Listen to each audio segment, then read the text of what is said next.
As you guys may know, the only thing we have to fear is fear itself. And spiders. Absolutely.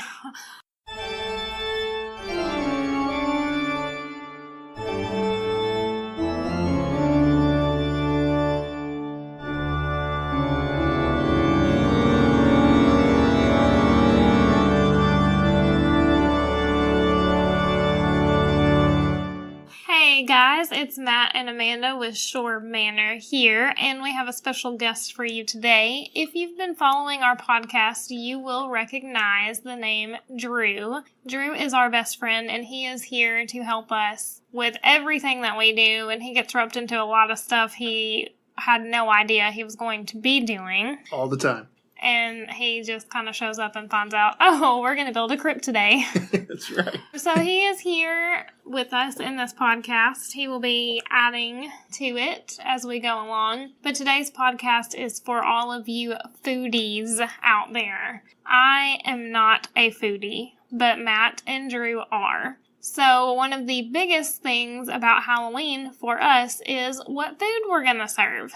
And we actually start planning this out in usually like August. Yes, so true. Halloween, like I've mentioned before, has always been a big family holiday to me. And there are two specific things that my family always had every Halloween that we do here at our house. So I'm going to let Matt tell you about one of those. Okay, one of the big things that we do is chili. For those who don't know, and there's really no reason that anybody listening to this right now should know, Amanda is not a big fan of chili. No. I don't know why. This was one of the hardest things for me to reconcile when we got married.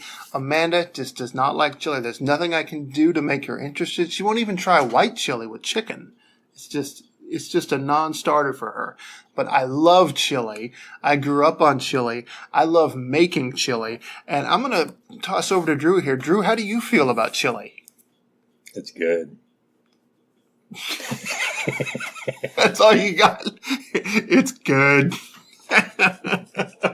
Well, no truer words were ever said. Chili is definitely good.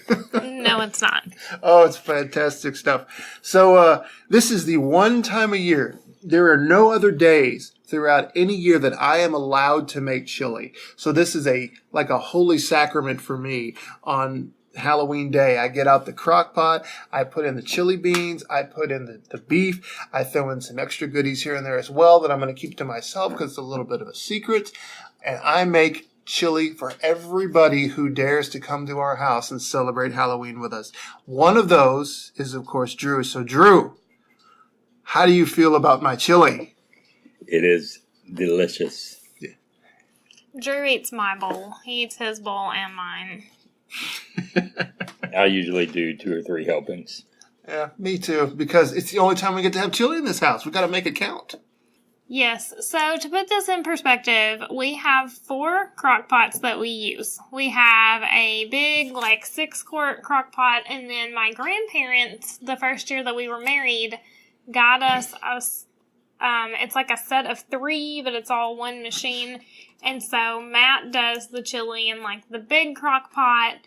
And then in the smaller one, we do a vegetable, usually green beans, because that's what I love. And then we also do Little Smokies. Little Smokies we do that for every holiday. Yeah, that's our go-to side dish. It's one of my favorites. So we make that. We do that for the Super Bowl and New Year's Eve and just every holiday. They are delicious. Oh, I was going to ask, Drew, you feel good about the Little Smokies as well? They're good. Yeah, good. So while Matt usually handles the actual food part of it, I do more of the fun baking stuff. I don't like to cook, but I do like to bake. Growing up, my grandmother always made cupcakes, and I continue that tradition here. I make cupcakes, and they're nothing super fancy. One year, all of my ideas that I'm going to tell you about, I got from Pinterest. I'll just go ahead and put that out there. I'm a Pinterest person. We've discussed this in the past as well. So one year I saw these really cute little skeletons that were made out of marshmallows for the head, and then the body was made out of pretzels. But I couldn't find white chocolate dipped pretzels already made, so I had to dip them myself, and it was the most work I think I have ever done. I got to assist with that. That was no fun at all. Oh my gosh, it took me 2 days to make 24 of these cupcakes. And I said, okay, never again. So now what I do is I spend a ton of money buying every single little sprinkle that they make for these cupcakes. I usually get the Right On tombstones with the edible marker and write fun things on it like "You're Next" and Yep. "Poison." Those are cool. And then I decorate them with way too many sprinkles, which probably actually makes them not taste good. And then there are sprinkles all over my kitchen for weeks. Let me check with Drew. Drew, do the sprinkles, are they a hindrance or do they help? Or how do you feel about the sprinkles on all these cupcakes? I don't mind having sprinkles. I think it makes everything a lot more festive. There you go. Another thing that I do is I have a chocolate mold and I melt white chocolate and I dye it with food coloring to make little chocolate jack-o'-lanterns. And then it also has ghosts on there, so I don't have to dye that chocolate. One of the newest things that we've done is, and Matt actually made these for me last year because he takes off work the day of Halloween. And I'm not sure if I would get in trouble for that or not since I am a teacher. So I haven't tried it yet. But every year I get closer and closer to thinking I might put in for a personal day. So, the cupcakes. But you wish you could take all day off. I do. I wish I could, but I don't want to get in trouble. Last year I ran out of time with trying to make the cupcakes, and Matt ended up making the brownies. But what we did, and this is another Pinterest idea, was I bought miniature popsicle sticks and I hot glued them together, and I took a marker, a Sharpie, and I wrote pumpkin patch, and we got the little Brock's pumpkins, and I put all these little signs in each brownie square and 2 pumpkins in each brownie square, and it was a big hit. My in-laws come down every year and they really liked those, so I liked them too. I think that'll be a keeper. Yeah. How'd you feel about them, Drew? They were good. They were good. We also, of course, always have Halloween Oreos and Halloween Cheetos. I don't know if you guys have seen these or not, but they're really cool. They're like Cheetos, but they look like skeletons. That's one of my favorite things that we have. And they are delicious. I also buy a lot of candy just for us to eat because it's Halloween. That's what you do. Well, it's Halloween, and at my grandmother's, she always had candy for us, and then different candy for the trick-or-treaters, and we ate that. So we would get all this candy and then go to my grandmother's house, and we'd dump it all out and trade pieces that we didn't want, and then we didn't eat any of our own candy. We ate hers so that we could save our candy. But she wanted us to. She was like, don't eat your candy, save it. Eat the candy I bought for you. So we did. So I get the Hershey's and the Reese's mix that they sell. That is the Hershey's Tombstones. And I put that out for us to eat. And I think I'm the only one that eats any of it. But that's okay. I think I've eaten some of those. So. Drew, you've had some of those too, haven't you? Yeah, he has. Yeah, he totally has. Yes. Drew's a Reese's person. That's why I get those. But I love chocolate and peanut butter. I'm with you. Amen, brother. So this year I found some new ideas to try.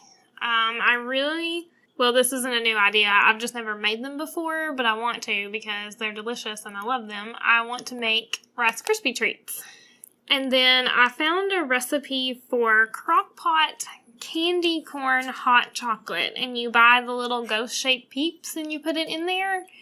So I'm really, really, really wanting to try that this year. That sounds fantastic to me. So we'll have that, and we'll set that out to the bottle of wine in the skull-shaped bottle.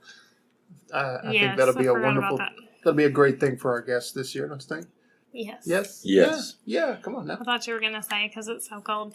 I don't know about where you guys live, but where we live in Tennessee, where the weather changes every hour. But it is always like 20 degrees outside on Halloween. And then like in November, it's like in the 70s. I don't know. I don't get it. But anyways, It's so strange. the hot chocolate will be great because it's probably going to be really freaking cold. Probably. So. Yeah. And if not, then if it is cold, then on top of that, you have the wine, the alcohol warm your body. It's a great two-hit thing? Yeah, but you can't pass out wine to the kids, though. Oh, No. you can't? No. Okay, you're right. No. We drink a little bit. We're not huge drinkers, but we do have some. It's a Day of the Dead Skull bottle of wine that we got from a winery that's close to where we grew up. So we're pretty excited to open that and try that. Yep. Other than that, we just drink your typical boring, like, sweet wines. well, I was gonna say soft drinks, but soft drinks, true. yeah. Yeah, we drink For those on who average maybe 3 or 4 times a year. don't drink wine or anything. So also, I don't think wine would go super great with chili, but You know, you could be right. Maybe red wine, like a real strong red wine. I don't know. I only like the sweet wines. I'm not an expert on what would go well with chili. me neither. We'll just stick with some Coke. So the last thing we're going to talk about is the treat bags that we hand out, which is again something I found on Pinterest. What I do is I actually buy clear plastic cleaning gloves, and for the fingers I do a combination of Smarties and the Wonka Sweet Tarts that come in the little packages. And then on the inside, I like to stuff them with typically chocolate, like 2 pieces of chocolate, and then I like to do like a little packet of Sour Patch Kids, or I get the big giant package of like Wonka stuff because I'm a huge Charlie and the Chocolate Factory fan and I love Wonka candy, but that's a story for another day. And so when you get those, they come with like the Sweet Tart skeletons, skulls and bones, that's what it's called. Yep. And so each kid gets that, and I do like 2 pieces of chocolate, and I do nerds. And I don't know what's happened, but for some reason, what I've seen so far this year and all last year, I couldn't find any spooky nerds. So if anybody knows what's happened to the spooky nerds or where I can buy some, please comment, send me a message on Facebook or something. Because spooky nerds were my favorite, and I don't know what's going on, and I'm really, really upset about that. So, and then what I do is I usually take a rubber band and rubber band the end of it so that everything doesn't fall out. And I buy the little spider rings and stick it on like the 3rd finger. I used to do those Dum Dum suckers, but I don't anymore because I feel like you wind up throwing away the majority of them. It's just not worth it because once you open the bag, there's always like all kinds of them that have come unwrapped already. So I just don't fool with those anymore. No. Plus everybody gives them out, so. True. Now, you talk about this, a lot of a first-person perspective on this, but it's not just you putting these things together, is it? This is a massive project. Drew, we've brought you in on this several times, haven't we, putting together these treat bags? I do have to have reinforcements to do the treat bags because every year we keep a tally of how many trick-or-treaters we get. The first year that we lived here, we were talking to an elderly couple that lives down the road from us, and she told me that she gets 150 trick-or-treaters at least every year. So, of course, the first year I did like 125, and we only got like 70, and I had so much candy and stuff left over. And so now I do 100 every year, but 2 years ago we did break 125. Yeah, we did. Filled about that year. So I do 100 treat bags, and then I have leftover candy if more come, and we actually did have to dip into the leftover candy. And it's also nice to have leftovers for us. That's true. True, yes. It's not a bad problem to have, right? No. All right. But yeah, Drew, do you have any memories of putting together those treat bags sometime? The assembly line that we set up in the living room floor? I just know when we run out of things for the gloves, we just gotta improvise. Yes. Find whatever will fit in there. Yeah, sometimes like I keep a tally of like how many come out of each bag, so I know, okay, this bag had 20 boxes of nerds, I know I need 80 more or whatever, and sometimes I don't wind up getting enough of that, so usually like I fill it with Laffy Taffy because for some reason these things come with an insane amount of Laffy Taffy. which I loved as a kid, but now as an adult, after 2 bites, I'm like, I don't want to chew this anymore. See, I still like Laffy Taffy. I don't know why. I still like. It's still good to me. But they come out with like these weird flavors. Like the caramel apple one was good, but then there was like a pumpkin pie flavored one last year, and I was like, no, I can't eat 75 pumpkin pie flavored Laffy Taffy. Yeah, no, pumpkin pie and Laffy Taffy doesn't mix. So Drew has more stories about like me running out of something, and he has to go and get it. Yeah. Like icing. Yeah, last year I ran out of icing for the cupcakes, so Drew had to go and buy icing as we were. Oh, it was so crazy. The trick-or-treaters were starting to come, and I was trying to finish the icing, and I mean, I don't hand out the cupcakes to the trick-or-treaters, but what happens is my in-laws and my husband's grandmother typically come down on Halloween. They have every year for the past 3 years in a row. And we try to have dinner before the trick-or-treaters come so that we can actually sit down and eat. Because once they start coming, they're coming like every 5 minutes. I mean, you take a bite and they're here. Which is now problematic now that we have a child who's going to be Right. trick-or-treating. So we tried to get everything done. We were going to eat and then take Callum trick-or-treating. But we ended up having to switch that. And we took Callum first and then we came back. Yep. And I think they had already had a couple by the time we came back. Yeah, they had. And then we were trying to eat, and it was just a big nightmare. So now I know for this year to make sure that I buy 2 things of icing Yep. beforehand, or Drew is going to have to run out in the crazy traffic and try to get it again. It's not too bad. Luckily, there's a Dollar General just right down your road. Yes, that Dollar General has bailed us out many times, not just for Halloween. No, I love that. Yep, it's nice. It's a good place to have him. But talking about Halloween candy, I was just on my phone just now researching new Halloween candies for 2018, and I just saw this. Glow-in-the-dark Reese's, glow-in-the-dark Hershey's, and glow-in-the-dark Kit Kat. Wow, that's pretty exciting. How exactly does that work, I wonder? I don't know. I don't know, but we may have to try some of these new things. Definitely. This must be in preparation for the oncoming apocalypse. We'll all be radiated zombies. M&M, glow-in-the-dark. Yeah, we'll have to explore that for our treat bags this time around. All right, guys. Well, I think that's all we have for this podcast. And we appreciate you guys listening, and stay tuned for next week's episode. And what is next week? We haven't decided yet. Whatever it is, it will be thrilling. It will be spooky. It will be kooky.